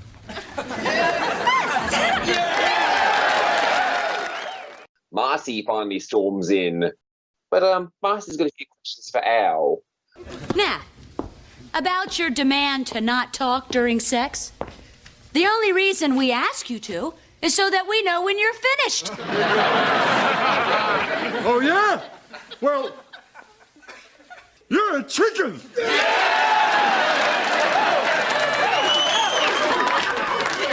And if it's true we spend so little time in the kitchen, then how come you spend so much time in the bathroom? Because you're a chicken! Yes. On to the tagline against our dear friend Chicken Legs, a.k.a. Marcy Rhodes Darcy. I believe her maiden name before Rhodes was never revealed on the show. Correct. And that's something I would ask Amanda Burse if I ever got to see her on a panel.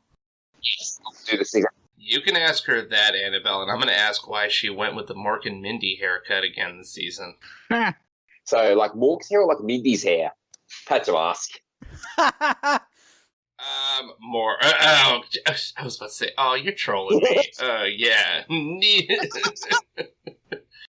If I was trolling, you would have said like Murphs. Nano. Yes. Marcy goes on to mention that We don't want to take over everything. We just want equality, fairness, to be appreciated. After all, you need us more than we need you.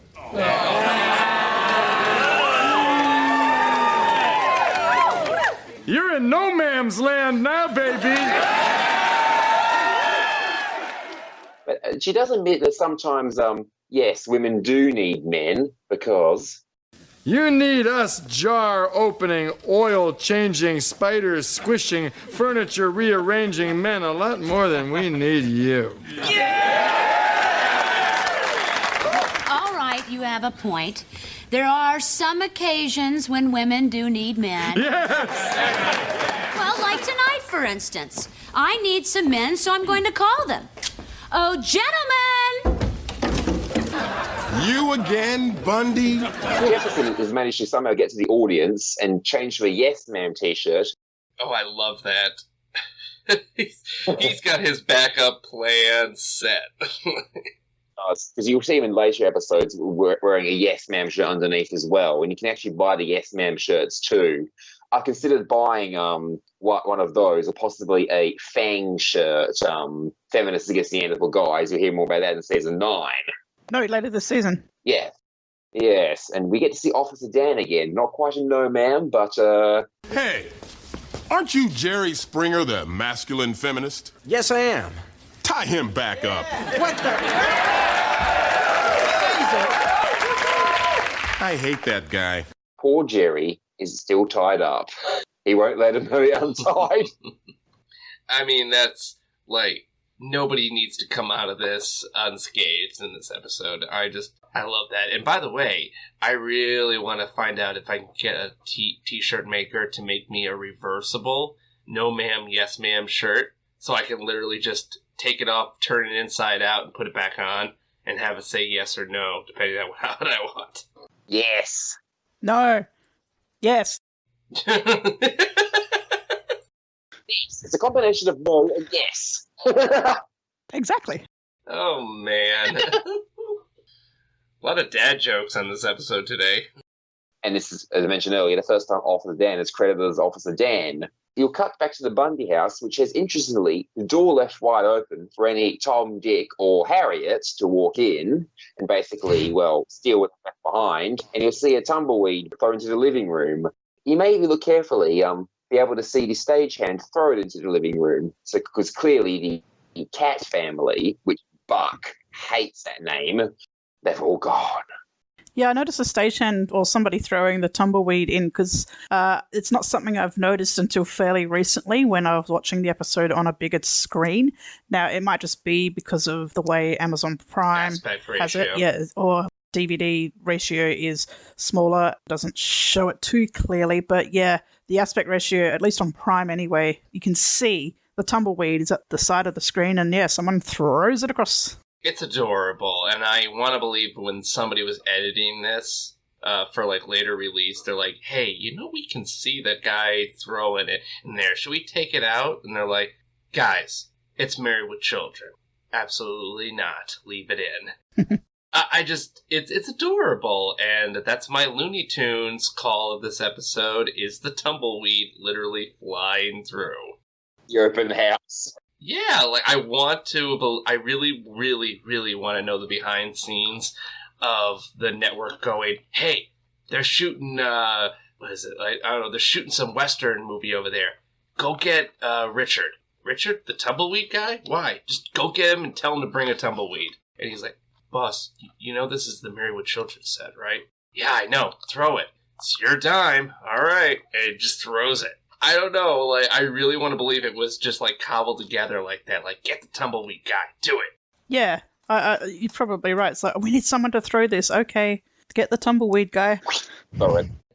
Oh, and by the way, I want to let both of you know, and our listeners know, I have reached out to Officer Dan's Twitter page, hoping that I'll get a response, because I don't believe many people keep badgering him for Officer Dan questions. But if I can score an interview with this guy, imagine the behind-the-scenes stories he might be able to tell. Oh, that'd be awesome. And Dan Tellis is a very good singer too. I uploaded a clip of him singing. You might have seen it. I posted it on YouTube. But he's singing Old Man River from Showboat. Yes, I saw And it was that. from an Australian show, Tyler. Oh, hell yeah, that's why it's so good. It's just people really do respond, and I think you can get famous people who and get to talk to them about the things that they're not quite famous for, what they would think that they're quite famous for. They're like, really? You want to know about Officer Dan? He's probably used to talking about his singing career or something that he's more notable in. I would be like, no, I want to know about Officer Dan because we all call you Officer Dan from first viewing, but you don't even get credited until season 8, which is a crime. Yeah. That's why I hope one day we can get an interview like that, or with Ed Bell, E.E. Bell, who plays Bob Rooney, because he too is a singer. And he has a song that he wrote and uploaded called The Ballad of No Man. And you're probably familiar with it. Oh, yeah.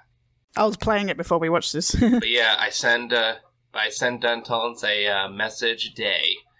No more. I don't want to sound like I'm badgering, but I'm not going to let up.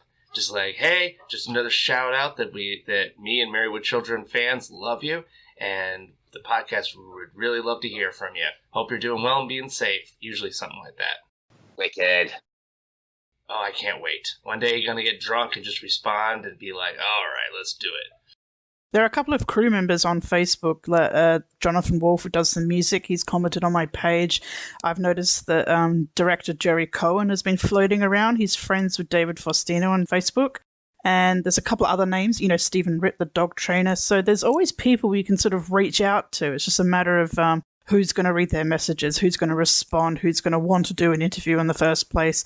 So there's a lot of people we could be approaching. You just got to pick the right time and say the right things. And yeah, but maybe, I think we'll get lucky one day with something. Oh, yeah.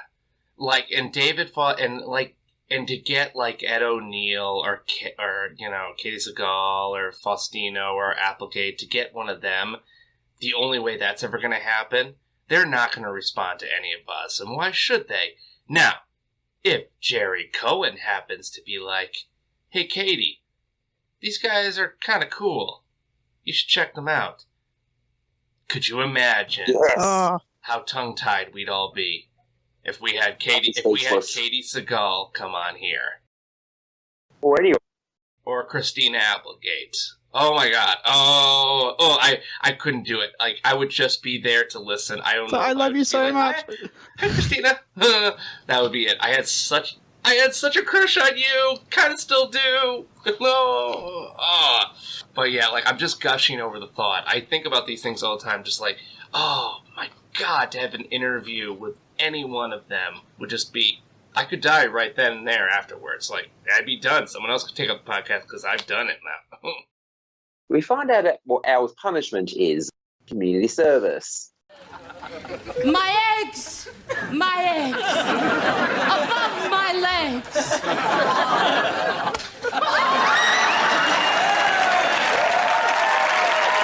Another egg is thrown at the poet. Again with these eggs! And it lands right on her, like, splat. Perfect. Some community service, Al. Again. What's up with these eggs? Well, the second one, you can think, okay, Al might have guessed that something similar with that same woman might be back. He'll come armed this time. That first egg is a mystery. Oh, Al secretly really wants eggs. Oh. Or maybe he has it in his pocket, so when he can just use it as an example, back in season 4 when he does the just say no thing. This is your brain. This is your brain on marriage. He's always got his prop with him. Good visuals. Al's always well prepared. And then the episode ends pretty much there with Al making the most of his community service. By the way, that bartender, at the right at the end. He looks so familiar to me, and I've been trying to place him ever since. The one thing about watching the show sort of years later at a time is you recognize more and more people who have since become famous for another role or become Meghan Markle or whatever. But that bartender, I finally recognized him from Psych. Did you say become Meghan Markle? Like, yeah, you know what I mean. Like, yeah, you just become famous. You get into the newspaper. You become a princess. Like, yeah, for example, yes. She became famous, and all of a sudden, everybody in the world knows who she is. I mean, yeah.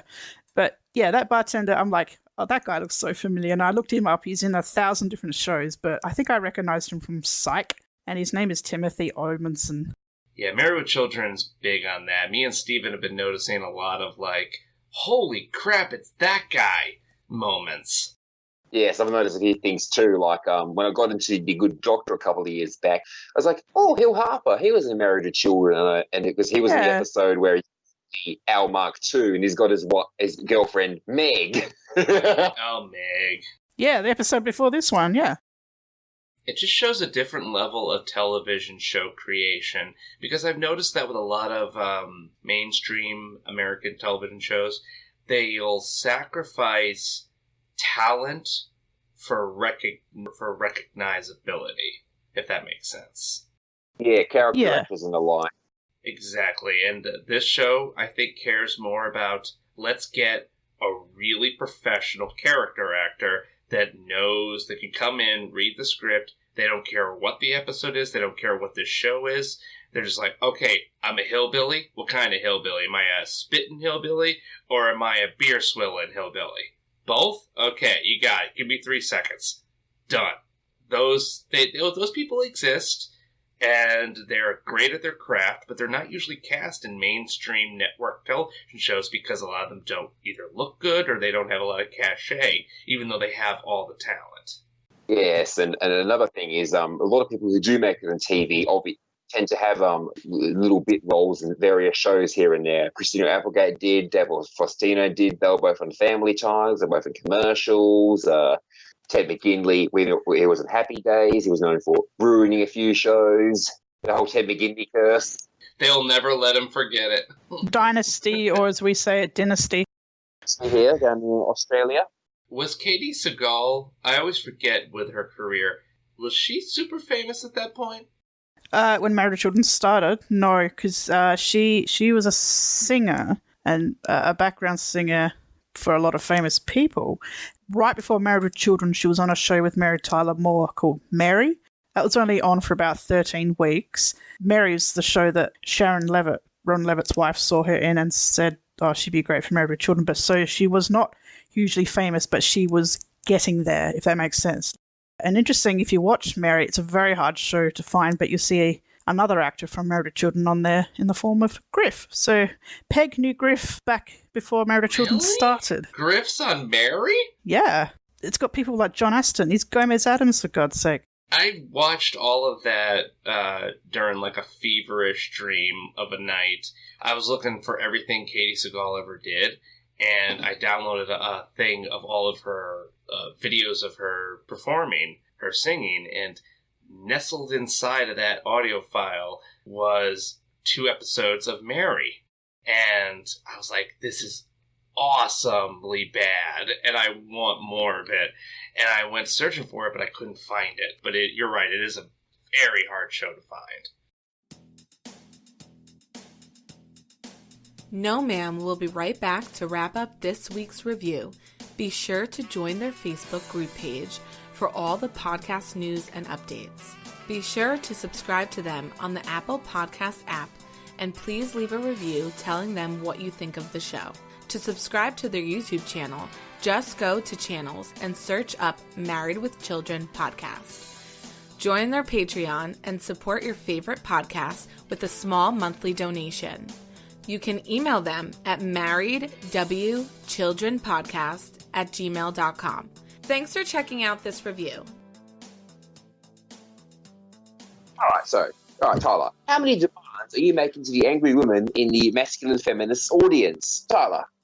Okay, so this is a tough episode because, like Annabelle said, it's a very tumultuous time for Married with Children. This is a trademark of the show. If the show has a trademark, it would probably be the no ma'am symbol. So it's very hard to look at it objectively, but I tried very hard. So taking away all of the nostalgia that this episode title carries with it, I'm going to have to give it a 3 at absolute best. 3 demands. Maybe 2.5 demands. No, I'm going to go with 3 demands. I'm going to go with 3 demands. The writing is very lazy. It's incredibly lazy, but I believe that's with design.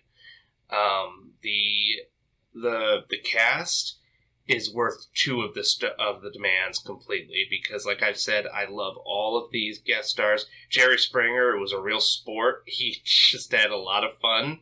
I love all of Al's no ma'am buddies, even the ones we never see again. Just a good crew of men doing a real Key and Peele kind of sketch, and they all just had great chemistry with each other. The cute costumes of their masks, and just the way they didn't feel the need to shoe in other characters. Like Kelly and Buddy make an appearance, as they should, at the beginning, and at the end, they're not shoehorned in like in previous episodes we've seen. And it gets its point across. It doesn't try to shake up any boats, it doesn't try to rock the boats or shake up any trees or anything. And it leaves you kind of not hoping that you're going to see more no ma'am, but okay when they pop back up. So yeah, 3 demands. Oh, thank you for the number of demands you're going to make to these Angry Women. What about you, Anna? How many demands are you making to the Angry Women in the masculine feminist studio audience? I will also make 3 demands to the studio audience. And for a lot of the same reasons that Tyler said, I get what you mean when you say the writing is lazy. But still, it's still the same sort of classic Married with Children, that Al's still the loser at the end of the show. I found it very interesting that as recently as last year, Amanda Burse, of all people, said that this episode was one of her favourites. And it's from a panel that she and Ted McGinley did at Niagara Falls and Comic-Con in 2019. And someone asked them what's her favourite episode. And she said, I like the Jerry Springer one where I burst in and she gives Al what for. And I thought, that's interesting. So her saying that has sort of made me look at the episode almost in a, not a new light, but sort of a slightly more appreciation, I guess. Because if she liked it, that's cool with me too. But in the episode, I think it's the little things throughout the episode that really make it work when it does work. I mean, watching it again, you sort of watch, I've been spotting sort of little things like, it's not just a tumbleweed being thrown in by a stagehand, but at the end of Act 1, when the screen fades into commercial, they're looking at the lady on stage, Jefferson sort of waves his dollar at her as if to sort of hopefully, like, you want this dollar, I can tip you, you're going to work for it kind of thing. Just little things like that. And Jerry Springer is very much in on the joke, which I hugely appreciate. He's not there to be sort of gushed over like a special guest star. He's in on the joke, and he's allowing himself to be made fun of as well, and made fun of his show. But yes, he's written differently, and it's very weird, especially if you're familiar with his show. To someone like me who's seen some of Jerry Springer, but he's a guest star on a TV show that I like, that's cool, that's fine. He's in on the joke, and he's having fun, clearly. It's iconic, and I understand that, and I like the actors, as I've said. But yeah, I say 3 out of 5 is being fair. Yeah. Thank you for Anna. As for myself, well, I'm going to go a bit against the grain here, and with Amanda Marcy Darcy Burse here. For me, this is one of my all-time favourite episodes of season 8, and dare I say it, I'm going to give 5 out of 5 demands to the Angry Women in the studio audience. Why, you may ask? Yes, a big call, I know, but why, you may ask? Well, a lot of it for me is the landmark episode, because this is the start of the No Ma'am era, which really helped keep the show going throughout seasons 9, season 10, even season 11. Just the way they capture up Jerry Springer, because I watched a little bit of Jerry Springer when I was young, when I was allowed to I snuck a bit of Jerry Springer because my mum hated watching it when I was 12, 13. My mum was fairly strict growing up. Dan's coming to more of his element. Yeah, just some of the jokes could have been a little bit better. Like obviously when Al says you're a chicken twice, but for me, it's really all firing. Start to finish for me. Had to relegate it to the bowling in the garage. Dodge clearly in background. Al won't let them sit on it. The disappointments at the nudie bar. Coffee house. My eggs. So for me, a big part of the reason why I give it high praise is not just the episode itself, but also its significance and how it could have easily just made No Ma'am a one-off and not had a whole other No Ma'am episodes. This could have been just a one-off, and then the whole group is never mentioned again. Whoa. Yeah. Oh, that's great. I'm glad that it wasn't all three of us were giving it 3 because, I think if you had asked me this 2 years ago when I first watched it, I probably would have given it a 5 out of 5.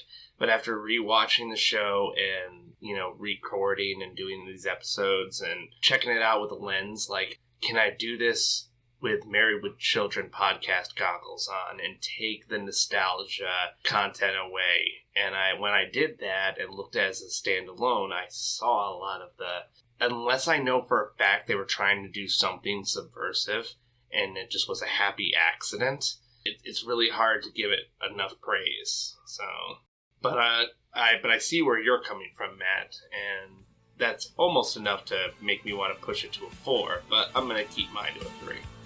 Well, I love hearing your thoughts, Tyler and Anna. Yes, to add a little bit to my score, I'm sure a little bit of nostalgia is playing for me too, with the whole how I used to wear the shirt to school, and I actually ended up rebuying the shirt because the first one had one too many goes in the washing machine. Oh no! Yeah, you got to bring those out. It's like a classic car. You got to keep that thing up in plastic and only break it out for a church or a funeral or a wedding. But speaking of funerals, when my day does come, I'll probably have a No Ma'am shirt laid out. There'll be a No Ma'am shirt and a full English breakfast. Or, if you're looking for a funeral song to complement your shirt, there's this, written and performed by Bob Rooney himself, E.E. Bell.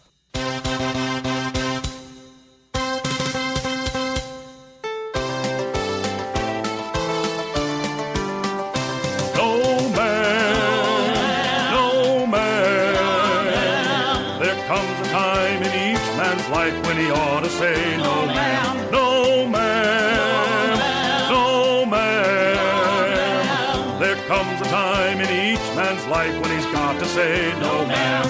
There was a man named Adam, first man since time began. He was all alone and doing fine, but the Lord had another plan. He reached in Adam's manly chest, the shock made Adam wince.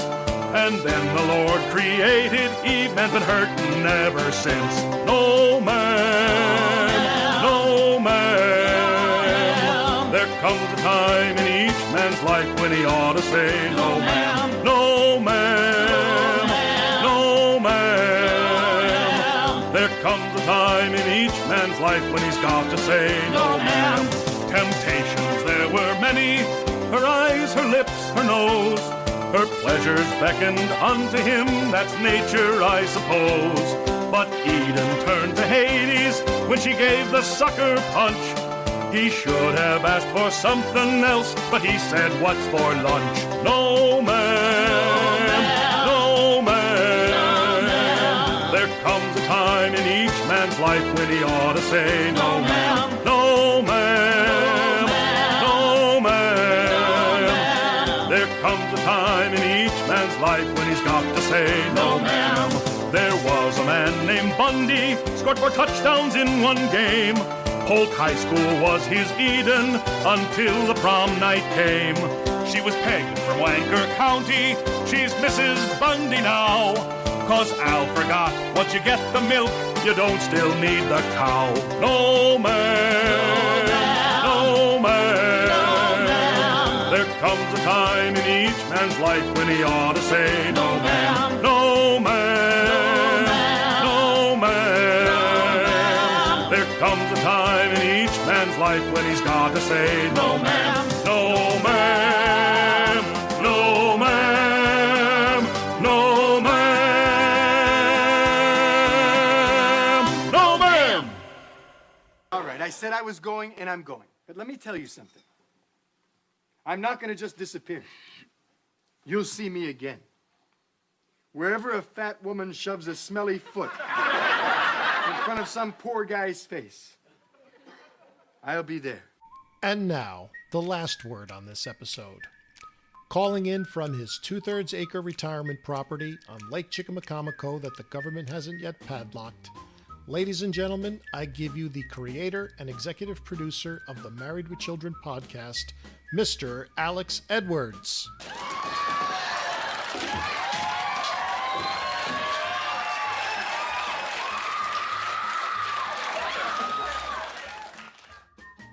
Dun, dun, dun, dun, dun, dun, dun, dun, dun, dun, dun. It's Al. I'm here at Lake Chickamaucomico while everyone's arguing over politics. I'm kicking back and I'm escaping with Married with Children and its podcast. Glad to still be a part of it through all this craziness. And how weird that the president is having a press conference in this episode. How are we reviewing that one on November 4th? How crazy is that? Nothing weird about that timing, huh? Jerry Springer is a politically correct total pansy in this episode. He did a great job. Always fun when you get to this episode. This iconic episode. I mean, God, no ma'am. If you don't own a no ma'am shirt, something is, you have to reevaluate your life. Like, that is something you should own. Everyone should have a no ma'am shirt. Come on. It's like $12 on Amazon or eBay or whatever. I know I paid $12 for mine, so. I noticed this episode was directed much differently than it normally is. A lot more close-ups while people were on the couch. That's always fun and interesting to see. Tony Singletary must be a fan of that. He was the one who directed this one. You know, it's not always Jerry Cohen anymore, so things are changing on the Married with Children show at this point. I like Al, Al always has that burgundy bowling shirt. Now it's like the bright teal, bluish, greenish. What's odd, though, is that when the guys were bowling in the garage, Al's bowling shirt is different than what he wore last week when it was all ripped up by the women in the bowling alley. So how would he have matched his team he's on? Does the team have, like, a uniform variation? I doubt that. They went to the nudie bar, which is always special on our podcast, since we do the show from there. Thank God that whole reading poems like My Eggs, that was all over with by the time we got here, so that's a good thing. It was back to hot chicks. And a little bit of Married with Children podcast trivia. The two girls in our banner, which is still up even though myself, Dan, and Jamie don't really host the show anymore. But in that banner, the original podcast banner, the two girls in the nudie bar, I don't know if I ever said it out loud. One is Hayden Panettiere. That was JP's choice to have in there. And the other one is Abella Anderson, who was my choice. I don't look her up. They hijack the Jerry Springer show. Al lets the women know it's the fat that makes them look fat. I was so happy to see Barney show up, the guy from Friday the 13th Part 3. He's looking a lot older than he did in Season 1 and 2, but yeah, Barney's awesome. Kelly spelled cat with a K, very reminiscent of when, remember she kept writing on the big paper as Al was like reminiscing about her growing up, and it was always K-A-T. She just wrote it straighter or lowercase or uppercase, but the actual letters never changed as she got older. I think that's the episode where she moved out of the house. They went to Club Squish to get Bubbles Double D. Thanks for getting her out. All the guys really appreciated that, especially when she jumped around 4 or 5 times. Oh yeah? Well, you're a chicken. Him saying that is so funny, and the way he delivers it exactly the same twice, that was just perfect. It all, Marcy does an amazing job in there too when she hits the stage. That was all great. Loved the way she delivered everything. Love how the cops came in.